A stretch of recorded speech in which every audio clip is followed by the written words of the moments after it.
Hi എല്ലാവർക്കും നമസ്കാരം. നമ്മൾ കടയിൽ നിന്ന് വാങ്ങിക്കുന്ന ചെടികളെ ഒന്ന് റീഗ്രോ ചെയ്തിട്ട് രണ്ടാമത്തെ പ്രാവശ്യമോ മൂന്നാമത്തെ പ്രാവശ്യമോ ഒക്കെ ഉപയോഗിക്കുകയാണെങ്കിൽ നല്ലതായിരിക്കില്ലേ? അങ്ങനെയുള്ള 2 ചെടികളെക്കുറിച്ചാണ് ഈ വീഡിയോ. നമ്മൾ സ്പ്രിംഗ് ഒനിയനൊക്കെ വാങ്ങിക്കഴിഞ്ഞാൽ ഒരു വൺ ടൈം യൂസ് അല്ലാതെ ഒരു 3 പ്രാവശ്യമൊക്കെ ഇതിങ്ങനെ ആക്കി കഴിഞ്ഞാൽ യൂസ് ചെയ്യാം. നമുക്കതിന് സ്പ്രിംഗ് ഒനിയൻ്റെ ടോപ്പ് മാത്രം കട്ട് ചെയ്തെടുത്തതിന് ശേഷം ബോട്ടം ഇതുപോലെ എടുത്തിട്ട് ഒരു വെള്ളത്തിലേക്ക് ഇറക്കി വയ്ക്കുക.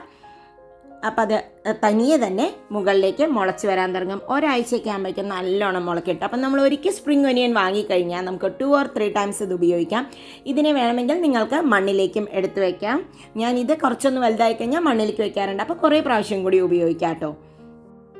ഇനി ഇത് കണ്ടോ, ഇത് ഞാൻ മണ്ണിലേക്ക് ഇറക്കി വെച്ച് കഴിഞ്ഞതാണ് കേട്ടോ.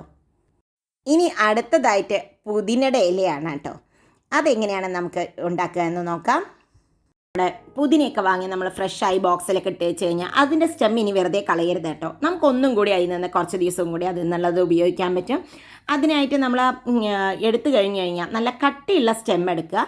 കട്ടിയുള്ള സ്റ്റെം എടുത്തിട്ട് അതിൻ്റെ അടിഭാഗം ഒന്ന് ചരിച്ച് കട്ട് ചെയ്ത് കളയുക കേട്ടോ.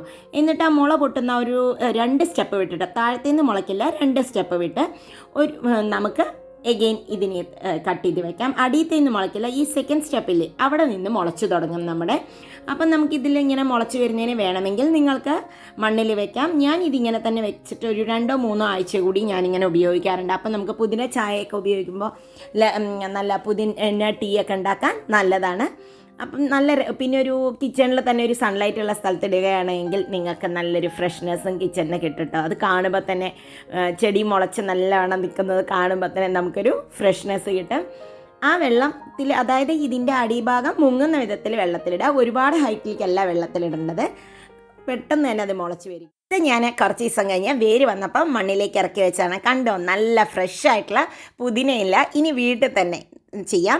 അപ്പോൾ ഈ 2 വീഡിയോസും നിങ്ങൾക്ക് യൂസ്ഫുള്ളായി എന്ന് വിചാരിക്കുന്നു. വീണ്ടും അടുത്ത വീഡിയോയിൽ കാണാം. അതുവരെ ബൈ ബൈ. Thank you.